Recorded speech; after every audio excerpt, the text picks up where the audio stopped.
My tenure as board chair began about a year ago in Dallas when we were together last. Need a little scroll here, please? There we go. I must admit, when I took over as board chair, I wasn't quite sure what I had gotten myself into, but I was certain I was going to be an opportunity for me to learn, to grow, and to experience the rich and wonderful fabric that is LeadingAge. I've had opportunity now to visit many of our state partners and meet many members, and I've been inspired by what I've seen, heard, and learned in what is undoubtedly the quickest 12 months of my life. Thank you all for the gracious invitations to visit you, and particularly your warm hospitality when we've been together. I've also experienced the impact of LeadingAge more comprehensively this year than ever before. From quality and innovation to technology and policy, driven by members and your commitment to serve people, our collective impact in the field cannot be overstated. Day by day, issue by issue, we are indeed redefining age in America. I know we've been saying that for years, but this past year has allowed me to see it up close and experience it through the inspiring work of our members. It's not a cliche, it's not a tagline, it's our reality. On the national stage, our transformational agenda is backed by initiatives, resources, and energy that has the potential to accelerate the trajectory we're on. We've laid out a powerful vision for how innovation and technology can improve the lives of our nation's elderly and their caregivers. Our advocacy is driven, as it always has been, by advocating for the right policies, for the right reasons, not just based on money solving everything. In fact, our Pathways report, which continues to gain momentum, has captured the imagination and the attention of smart people across many sectors who now agree with us that we need a comprehensive system based on sound policy to pay for long-term services and supports in America. Even as we fight the budget battles of the day, we've elevated our vision to look at actionable solutions that will change the way we fund aging services for generations to come. And we've empowered all of this with incredible research through our Center for Applied Research and cutting-edge technologies through the Center for Aging Services Technologies as a way to drive informed best practice into our organizations and leverage technology to its full promise. It's a time of focus, effectiveness, and growing impact in the field. I'm increasingly hopeful, and I'm passionately optimistic about the future of aging services in America as a result of our work together, with members enthusiastically leading the way and LeadingAge harnessing that energy through this transformative agenda. Flying home recently from yet another inspiring LeadingAge state conference, all these thoughts were rolling around in my head, which led me to think about George Bailey. Yes, the George Bailey, from the iconic holiday film, It's a Wonderful Life. You'll recall that burdened by the day-to-day challenges of life and facing a financial crisis with seemingly no way out, George despairs and tries to take his own life. An unlikely guardian angel by the name of Clarence intervenes and gives George a gift, the ability to see his community as if he'd never lived. And you know the rest of the story, as George sees the impact he's had shaping people and an entire community in what he presumed to be a wasted life. So for the next several minutes, I'd like to be Clarence for LeadingAge. Let's imagine, just for a minute, that LeadingAge had never been born. That aging services in America over the past 5 decades were shaped only by a profit motive, pursued only as a matter of commerce, solely influenced by ROI and private investor gain, an environment where the Mr. Potters of the world have sole influence. Families in this environment struggle mightily to access services for their loved ones. Those without means find themselves impoverishing the next generation in order to go it alone. While government has implemented a safety net, the fact is, without LeadingAge's voice advocating for quality, compassion, and dignity, that safety net is full of holes through which people continually fall. Without cutting-edge research leading to best practices, Operators are left to measure quality against the few metrics available to them. Margin and regulatory compliance have become de facto measures of success. Without a national voice advocating for elder-centric care delivery, policymakers have been let off the hook as other voices have filled that vacuum. Think about it: charitable care, social impact in communities, innovative new practices.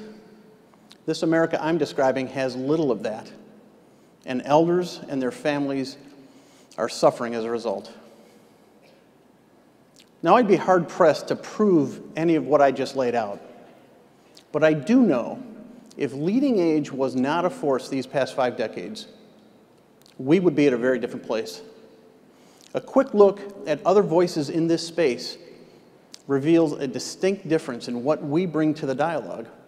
Successful, mission-driven providers who have innovated time and again to better serve our communities with altruistic motives grounded in changeless core values, with profit being a motive only in order to fund more mission. That's high moral ground that no one else can hold.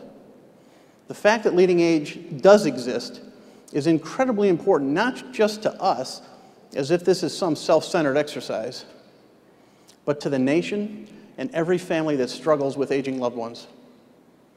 We know from our experience that LeadingAge and its incredibly important voice is linked to strong, effective, passionate members across the country who live the ideals, drive the innovations, and improve the lives of seniors each and every day. Without strong members, the voice of LeadingAge in state houses and on Capitol Hill would be weak and ineffective. So I've made this case that our collective voice is strong, our ability to drive our agenda growing, our impact poised to increase, but only with strong, thriving nonprofits to lead the way. And looking back as if LeadingAge never was is one way to think about it. But that was a fictitious scenario created just to make a point. There is a more plausible scenario, and that is a diminishing of our voice if nonprofits fail to adapt, change, innovate, and serve more and more people. It's why our agenda also includes an objective of strengthening the not-for-profit difference in our field, our way of making sure we understand and focus on the needs of our members with respect to their own strength. And while I remain optimistic about our future, I must also admit that my travels this last year have exposed me to various trends in the marketplace that might give us pause as we think about the future. We must pay attention to the fact that many of our members are downsizing skilled beds as a matter of repositioning, often through the sale of facilities. Now, I don't raise this issue to call this strategy out as somehow illegitimate. I raise it because that trend line carried forward predicts an ever-shrinking market share in this core service, with for-profits buying our beds almost as fast as we can put them on the market. And we must face the challenge that as we struggle to access capital at a cost we can afford, our for-profit colleagues are leveraging and building housing and assisted living all around us. Again, a trend line predicts shrinking influence as a result. Market research provided by our friends at Ziegler notes that for-profit growth is outpacing not-for-profit growth in senior housing at a nearly 8 times growth rate. And while many of our members are well-positioned and in stable, if not strong, financial positions, at state partner meetings all over the country, I've met folks who are hanging on by their fingernails, dedicated to a mission that matters, but they're running out of options. They feel like George Bailey before he met Clarence. LeadingAge scenario planning over a decade ago predicted a world of haves and have-nots with respect to our consumers. It seems to me we're also seeing this now in our member experience. When I ask members what their #1 challenge they face is, invariably workforce issues are mentioned. Competition for excellent staff is growing at every level of our organizations, and this, coupled with weakening financial positions for some, predicts a downward cycle if not addressed. So, our future is not guaranteed by our strong and successful past, or, in the immortal words of our beloved Susan Weiss, If we don't think about our future, then we don't get one. I always love Susan's Midwest wisdom. For all these reasons and many others, the LeadingAge Board has elevated the health of our members as a major strategic objective. Our voice, and therefore the quality of aging services in America, depends on strong nonprofits making an impact in communities across the nation. From the break rooms to the boardrooms, from the balance sheets and the income statements to the passion of your donors and your volunteers, thriving nonprofits will lead the way into the future. We need to come alongside our members who are caught in challenging circumstances, finding new and innovative ways to support and serve them.